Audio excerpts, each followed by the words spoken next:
He built his empire by never looking back, until the woman he once loved called after 5 years of silence, asking him to meet her at a hospital, and brought a little girl in a wheelchair with eyes just like his. Henry didn't speak at first. He couldn't. His mind was racing, trying to catch up with what his eyes and heart had already understood. The little girl in the wheelchair, Lily, had his eyes, his cheekbones, and the same way of tilting her head when she was curious.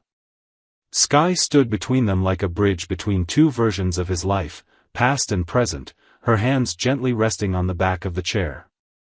She looked thinner than he remembered, and tired, not just from the day, but from something deeper and more enduring. "I didn't know how else to do this," she said, her voice low and steady, though Henry could see she was holding herself together with effort. "I didn't plan to tell you like this, or even to reach out at all. But I had no choice." She gestured to the hallway behind her. "She's been through so much already. Last year, she had an accident at the playground. Fell from a climbing structure, landed wrong. Spinal trauma. The doctors say there's a chance she could walk again, but the surgery is expensive. Too expensive. And insurance barely covers anything." Henry glanced at Lily, who was now looking down at her hands, quietly humming to herself and swinging a little plush bunny in her lap. She didn't seem to notice the weight of the moment hanging over the adults beside her. Or maybe she was used to it. Maybe she'd learned how to carry it without making others feel it. He shifted his gaze back to Skye, his voice coming out quieter than he expected. "Why didn't you tell me before? Why didn't I know about her?" Skye hesitated, exhaling slowly as if bracing herself for the answer she had practiced but never said aloud. "Because I was afraid," she admitted. "When I found out I was pregnant, we had just broken up. You were already disappearing into your career, and I didn't think you'd want this life. I didn't want to be a burden or a distraction from what you were chasing. And later, it just seemed easier to raise her on my own than to risk being rejected." She looked down at Lily, then back at him. "But now it's not about pride. It's not about fear. It's about her. And she needs help." Henry felt something shift in his chest, guilt, grief, something too large to name. He looked again at the child who had existed 5 full years without his knowledge. How many birthdays had he missed? First steps? First words? How much had she needed him when he hadn't even known she existed? He crouched slightly, bringing himself to Lily's level, careful not to scare her. "Hi," he said gently. "I'm Henry." She looked at him, blinked, and smiled. "Hi. You talk like me," she said, matter-of-factly, as if that was the most important thing to notice. Her voice was soft, but confident, her smile wide. "Are you Mommy's friend?" Before Henry could answer, Skye's voice cut in, tender and honest. "He's more than that, baby." Henry stood again, running a hand through his hair, heart pounding in his chest. The walls of the hospital suddenly felt too narrow. "Tell me everything," he said to Skye. "What the doctor said. What it costs. What she needs." Skye nodded, her shoulders relaxing ever so slightly for the first time since he arrived. "I have it all. I didn't come here to ask you for money, Henry. I just didn't know where else to turn." "You don't have to ask," he said, his tone more certain now. "You won't do this alone." Skye looked at him then, not with doubt, but with a kind of guarded hope, and something unspoken passed between them. They had once shared something powerful, something unfinished. And now, standing in front of the little girl who unknowingly carried both their reflections, it was clear their story wasn't over. It had only just changed shape. Skye led him to a quiet bench near the hospital's courtyard, a small space with worn benches and a few tired trees, where the noise of machines and intercoms faded slightly. Henry followed in silence, his thoughts tangled in a way he wasn't used to. He was a man who dealt in logic, with years of hard facts and quick decisions behind him, but nothing about this moment fit into any category he understood. When they sat, Lily remained beside them in her wheelchair, now distracted by a butterfly that had landed on the armrest, humming a soft tune as if none of the tension around her existed. Skye folded her hands tightly, as though holding herself together by sheer will, and glanced sideways at him. She didn't rush her words. After we broke up, I didn't expect to find out I was pregnant. I wasn't planning to contact you because I thought it would make things worse, for both of us. You were on the edge of something big. I'd seen it. You were changing, moving toward a life that didn't include people like me. I didn't want to be the reason you slowed down, or worse, looked back. Henry didn't interrupt. He didn't need to. His eyes were locked on the child next to them, the child who had his exact shade of blue in her eyes and the same dimple that appeared when she smiled. Skye continued, her voice steadier now, but still carrying the weight of years of silence. I tried to do it on my own. For the most part, we were okay. Lily's a strong girl. Smart. Kind. She never complains, never even cried much when she was little. But then last year happened. She was at a friend's birthday party. Fell off one of those climbing structures. At first, it seemed like nothing, just a bruise. Then she couldn't feel her legs. She paused, the memory clearly hitting her hard, but she refused to let it break her voice. We went through a dozen specialists. They all said the same thing, incomplete spinal trauma. Not irreversible, but delicate. Risky. And incredibly expensive. The best shot she has is a procedure being offered at a private pediatric center across the state. The surgery, the rehab, everything together, over $400,000. Henry didn't flinch at the number. He could have transferred that amount in the time it took her to finish the sentence. What stunned him wasn't the cost. It was the fact that she had carried all this alone. That she had come to him only when the weight became too great to bear. Why didn't you try to find me sooner? He asked quietly, not accusing, but genuinely needing to understand. I didn't want your money, Skye said. And I didn't want pity. I wanted to protect her. I didn't want her to grow up thinking she was someone's accident or obligation. If I was wrong, if you said you didn't want anything to do with her, I wouldn't have survived watching her realize that. Henry exhaled slowly. The hospital, the courtyard, the questions, all of it pressed in on him, but nothing compared to the ache building behind his ribs. He looked at Lily again, who was now softly singing to herself, swinging her plush bunny by one ear. You weren't wrong, he said, his voice low, almost rough. About me changing. About leaving. But I was wrong about what mattered. Skye turned her head toward him, surprised by the confession. He met her gaze. I can't undo what I missed. I can't take back 5 years. But I can be here now. I want to be. Skye's eyes filled with tears, and she looked away quickly, wiping them before Lily could notice.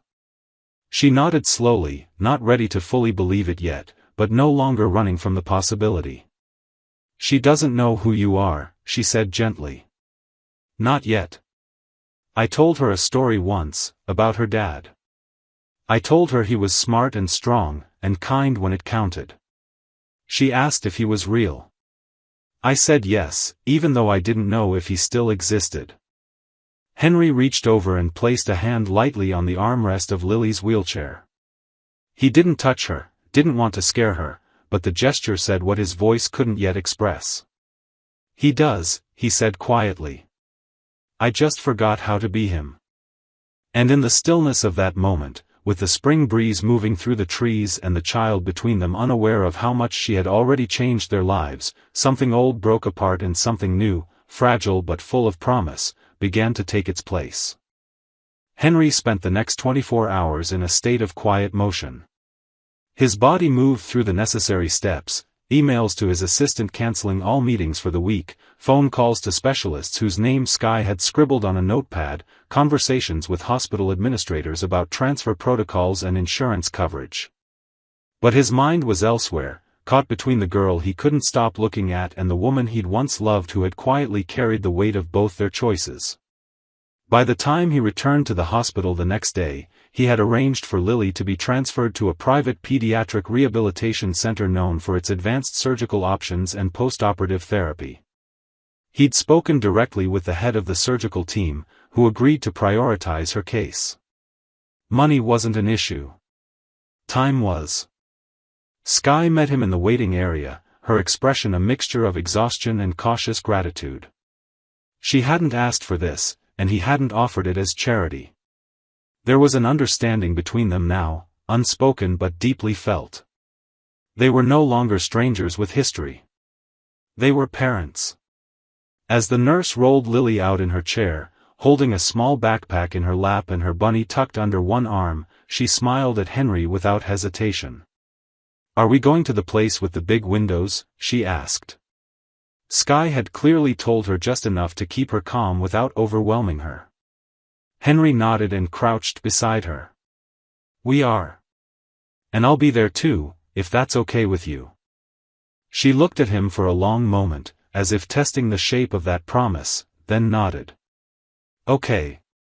But you have to sit by the window. I get carsick." Her straightforwardness made him laugh quietly, and something about her tone reminded him so much of himself it startled him. The drive to the facility was quiet. Lily dozed in the back seat, the gentle rhythm of the road and the soft hum of the engine lulling her to sleep. Skye sat beside her, glancing back every few minutes with the practiced movements of someone who had long learned to watch for signs of pain without drawing attention to it. Henry drove with a calmness he hadn't felt in years. He was used to urgency, to pressure, to making moves in minutes that affected entire regions of his business empire. But this felt different. He wasn't managing a crisis. He was holding something delicate. Something human. When they arrived, the medical staff greeted them quickly, escorting Lily inside for preliminary evaluations while Skye handled paperwork. Henry remained at her side the entire time, reading forms, asking questions, insisting on the best care without needing to raise his voice. Once Lily was settled in her room, which had a view of the gardens below, Skye sat on the windowsill and finally allowed herself to exhale. She hadn't cried in front of him yet, and she didn't now, but her silence was heavy with all the things she hadn't had time to feel. Henry offered her a bottle of water and stood beside her, unsure of whether to speak or wait. She broke the silence first. "I haven't felt this kind of fear since the night she fell. Back then, I thought I was holding my breath for a few hours, maybe a few days. I didn't know it would stretch into a year." Henry nodded, not pretending to understand fully, but willing to listen. "You shouldn't have had to go through that alone," he said quietly. "I should have been there. For both of you." Skye gave him a sideways glance, not filled with blame, but with a tired sort of honesty. "You weren't. But you're here now. And that matters more than I thought it would." Neither of them said much more after that. Instead, they stayed by the window, watching Lily sleep peacefully in a room that felt safer than the world had in a long time. That night, Henry checked into a hotel 5 minutes from the facility. He didn't go back to his penthouse, to the cold expanse of glass and silence that once defined his life. He wanted to be nearby, ready. He wasn't sure what he was yet to Lily, maybe a stranger with a promise, maybe a father in waiting, but he knew he wanted to earn his place. Not with words. With presence. And so he stayed close, in case she needed him. In case Skye did too. In case this was the beginning of something real. The following days settled into a strange but steady rhythm. Henry visited the rehabilitation center every morning before the official workday would normally begin, arriving with coffee for Skye and something small for Lily, a coloring book, a puzzle, a packet of stickers shaped like stars. He was careful never to overwhelm or intrude, always letting Lily guide the pace of their connection. At first, she treated him like a friendly visitor, someone interesting but not essential. But slowly, day by day, something shifted. She began to look for him at the door before he even entered, her face lighting up whenever he appeared. She asked him questions, invited him into her playtime, and eventually, without any prompting, started calling him Henry in a way that held no distance at all. Henry found himself looking forward to every visit more than anything else in his world. His assistant, confused by his continued absence from the office, had tried to rearrange meetings, push back deadlines, and even offered to send a company jet if needed. But Henry responded with something his team had never heard from him before: "Handle it. I'm busy with something more important." It was the truth. For the first time in years, his life had meaning beyond control and profit. His priority had a name and a face, and she was learning to smile again. Lily's doctors were cautiously optimistic. The surgery had gone well, and she had begun responding to therapy with small signs of regained sensation in her legs. She still couldn't walk, but her therapists believed in her progress. The sessions were hard, emotionally and physically, but she didn't complain. Henry watched from the observation room as she struggled through balance exercises and painful stretches, sweat clinging to her forehead, eyes focused, jaw set with quiet determination. He saw his own intensity in her, not born of pressure, but of will. She had the fire of someone who had never been handed anything easily, and still refused to give up. One afternoon, during a quiet moment in her room, Lily asked him if he had any children. The question caught him off guard, and for a heartbeat, he didn't know how to answer. He sat beside her and said, carefully, "I didn't know I had a child until I met you. But now I do. I have you." She looked at him for a long time, not with confusion, but with the seriousness only children could carry when the world didn't quite make sense. "Does that mean you're my dad?" she asked. Her voice wasn't afraid, just curious, like she was trying to draw the line from one point to another. Henry didn't hesitate. "Yes," he said. "If you want me to be." "I'd like to be, Lily." She didn't respond right away. Instead, she turned back to her drawing, adding another flower to the page in front of her.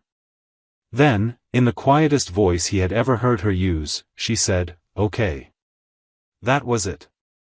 No dramatic moment, no music playing in the background. Just a quiet acceptance between two people who had been strangers and were now beginning something new. Later that evening, Henry found Skye outside on the bench near the garden, her coat wrapped tightly around her as the air turned cool. She looked at him, her face unreadable for a moment, then finally softened. "She told me what you said. That you want to be her dad." He nodded. "I meant it."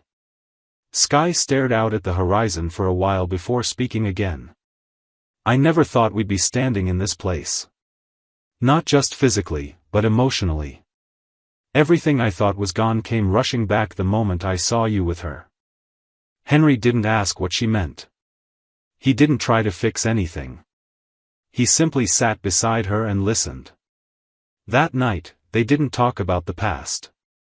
They talked about Lily's school preferences, her favorite cereal, the fact that she'd started asking for dance lessons once she could walk again. It was the kind of conversation parents had, full of the mundane details that carried enormous meaning when life had once been uncertain.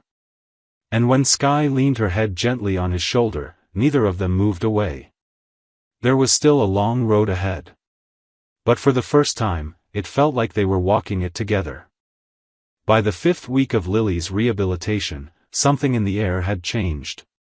The walls of the pediatric center no longer felt like a place where emergencies lived, but more like a second home, a space of hope and quiet effort. Henry now knew the names of the nurses and the therapists. He knew which elevator had the softest ride that wouldn't jostle Lily too much. He knew that she liked apple slices with cinnamon before therapy and that she hated when people called her brave just for smiling. He also knew that he had never been more proud of another human being in his life. Lily's progress, though incremental, was measurable. She could now stand for several seconds with support. She had begun taking tiny assisted steps with parallel bars, her arms trembling as they held her weight. Each time she pushed herself forward, she looked around the room, and if Henry was there, she would smile like she was doing it for both of them. He kept his distance during sessions, never interfering, but always there. He had learned that sometimes love meant simply being in the room. It was not about fixing. It was about staying. Skye had changed, too. In the early days, her posture had been tense, her voice soft from fatigue. Now she carried herself with steadier confidence. Her laughter came more easily, especially when Lily insisted on singing entire songs mid-therapy to distract herself from the pain. She and Henry had started sharing morning coffee on the hospital patio, sometimes talking, sometimes just sitting in comfortable silence. One day she brought him a scarf because she said he always forgot to dress for the wind. It was such a small gesture, but when she looped it around his neck herself, it felt more intimate than anything they had shared in years. Henry's business world, meanwhile, had adapted to his new rhythm. His team had stopped asking when he would return to full capacity. The truth was, he had no intention of returning to that life, not in the way he had known it. Deals and deadlines no longer seemed urgent. What felt urgent was being there when Lily reached for his hand. What felt essential was learning how to braid hair, even if his fingers fumbled, or figuring out how to turn her hospital room into a place filled with color and light and music. One evening, just after dinner, Henry arrived with a surprise. It was a pair of shoes, small, white, simple. Shoes that could only be worn by someone who would walk in them. Lily gasped when she opened the box, her fingers tracing the curves of the soles like they were made of gold. "Are they really mine?" she whispered, her voice full of disbelief. Henry knelt in front of her, helping her slip them on. "They're yours. For whenever you're ready. I believe you'll walk in them." Skye watched from the doorway, one hand over her mouth. She didn't speak. She didn't need to. Her eyes were glassy, her expression soft. After Lily had gone to bed, exhausted but glowing, Skye met Henry in the hallway. "You know," she said, she used to talk about her future like it was a storybook. As if all the good parts were meant for other people. Not anymore.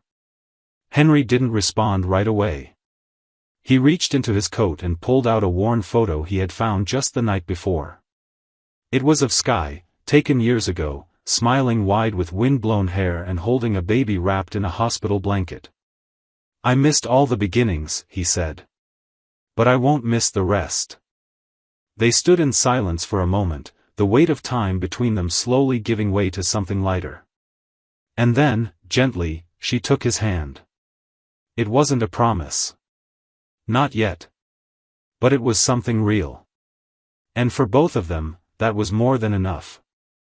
The 6th chapter of their story began quietly, without announcement or fanfare, but the shift was undeniable. Lily was no longer simply progressing in her recovery, she was transforming. Her body, which had once struggled to respond to even the gentlest movements, was now cooperating in ways that stunned even her doctors. She had reached the point where she could walk 5 full steps with a walker, her legs trembling beneath her but holding. And each time she moved forward, her face lit up not with pride, but with joy, as if the world had returned to her one small miracle at a time.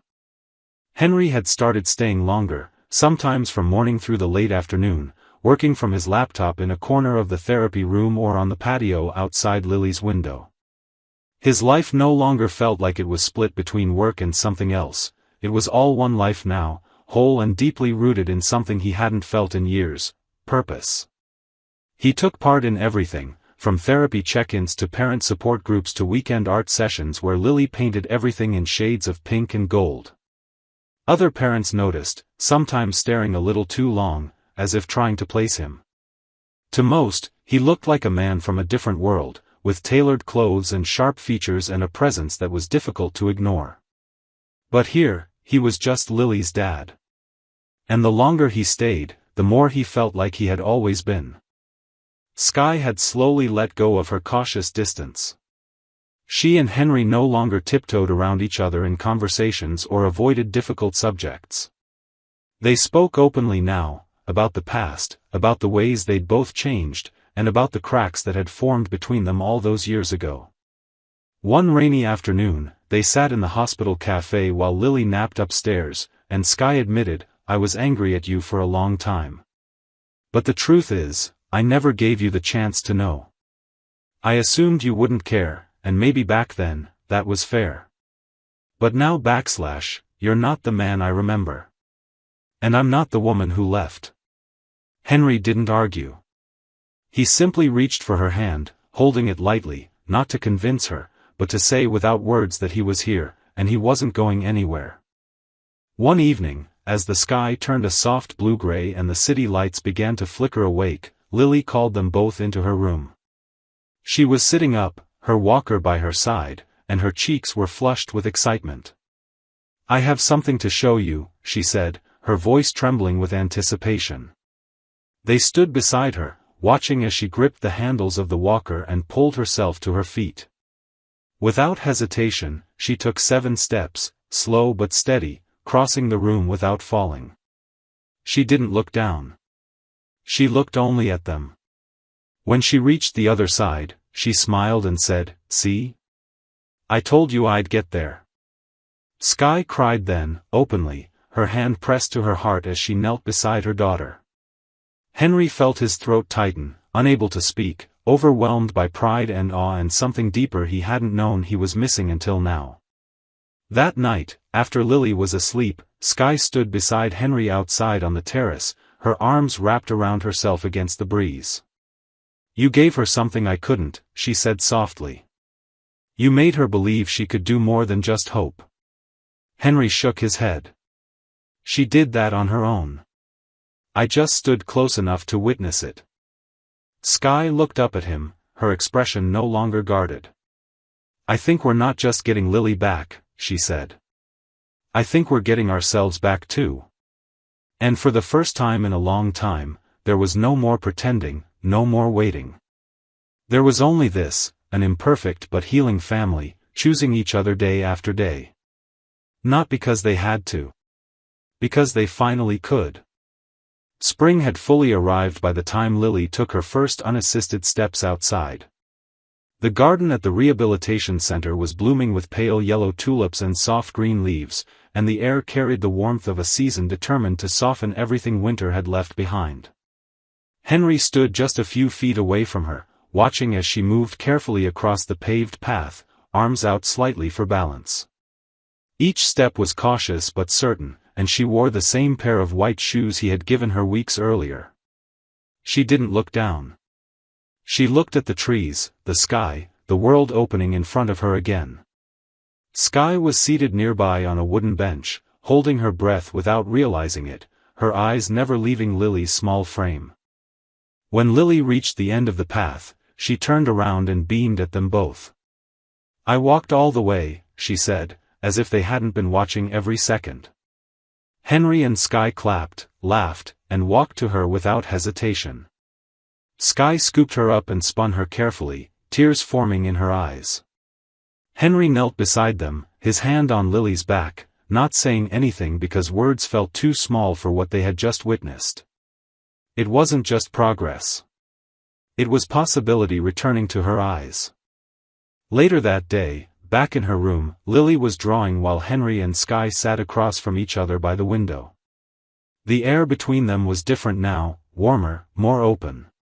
Henry had noticed that Skye's laugh came easier these days, and she no longer glanced at the clock every few minutes like she had in the beginning.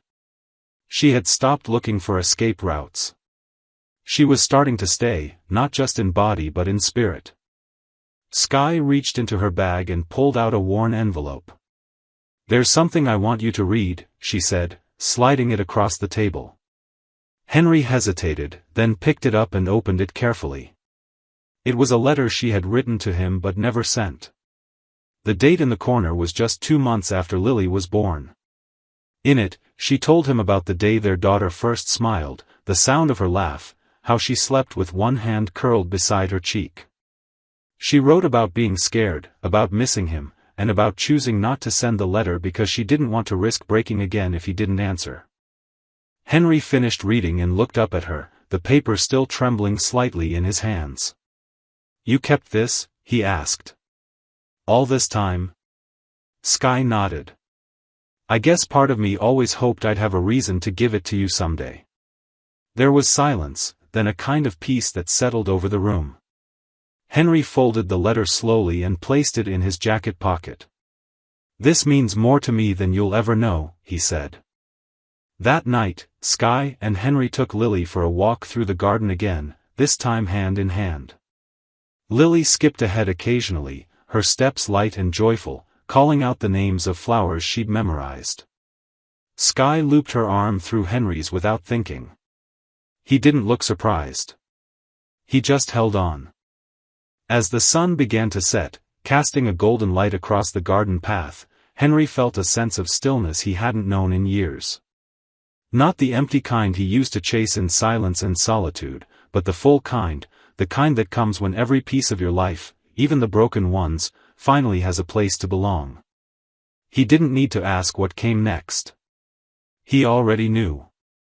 They weren't waiting for life to start anymore. They were already living it, one step, one moment, one shared smile at a time. The final chapter of their journey didn't come with a dramatic finish or some grand announcement, but with quiet, meaningful shifts that turned routine into something sacred. 3 months had passed since Lily's final therapy session, and her last day at the rehabilitation center was more celebration than goodbye.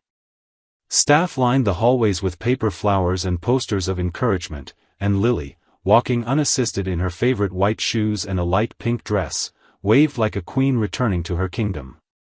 She didn't need a walker anymore. She still got tired, and some days were harder than others, but her steps were hers now. Every single one of them. Henry stood just outside the double doors, holding a bouquet of spring tulips in one hand and a soft blue backpack in the other. Skye stood beside him, smiling through quiet tears, her hand wrapped around his. When Lily reached them, she wrapped her arms around both their waists without a word, just holding on. They didn't need to say anything. They knew what they had overcome. What they had built. They had lived each moment fully, and now they were stepping into the next one with nothing left unspoken between them. That evening, they didn't return to a hospital suite or a hotel. They went home, Henry's home, which didn't feel cold or hollow anymore. The rooms were no longer quiet, the walls no longer bare. There were drawings taped to the refrigerator and little shoes by the front door. A bookshelf in the living room now held both finance textbooks and children's storybooks. It wasn't just a home he had filled for Lily. It was one he had created for all of them. Dinner was simple, pasta and salad and fresh bread, but it felt like a feast. They laughed, passed plates, and shared stories. Afterward, Lily insisted they all sit on the floor in the living room for a family movie night, a tradition they had started at the hospital with a tablet and a stack of pillows. Now it took place on a big rug with a projector on the wall, and Lily curled between them with her stuffed bunny tucked under one arm and a bowl of popcorn balanced on her lap. At one point during the film, she looked up at them, her eyes sleepy but content, and said, "This is what I wanted the whole time." Neither of them asked what she meant. They knew. Later that night, after Lily had gone to bed, Skye and Henry stepped outside onto the porch. The stars were out, scattered across a sky that felt unusually close. Skye leaned into him, and he wrapped an arm around her shoulders. They had stopped talking about the future in terms of what-ifs. Now they talked about schools, summer vacations, weekend plans. Not everything was perfect, but it didn't need to be. They had earned this peace, this slowness, this love that came not from fantasy but from choosing each other over and over again. Henry thought back to the man he had been just a few months before. A man who thought love was weakness, who kept people at a distance, who mistook success for fulfillment. That version of him had vanished the day he saw a little girl in a wheelchair beside the only woman he had ever truly loved. From that moment on, his life had stopped being a fortress and started becoming a home. And every step Lily took, every glance Skye shared with him, had stitched together a life he never dared to imagine. As the wind rustled the trees and the porch light hummed gently above them, Sky looked up at him and whispered, "Thank you for finding us." He didn't answer right away. He just kissed her forehead and replied, "You didn't need to be found. You were always mine. I just had to be ready to come home." And under that soft sky, with love wrapped around them like something they'd never again take for granted, they stood still and grateful, knowing they had reached not an ending, but the beginning of everything that mattered.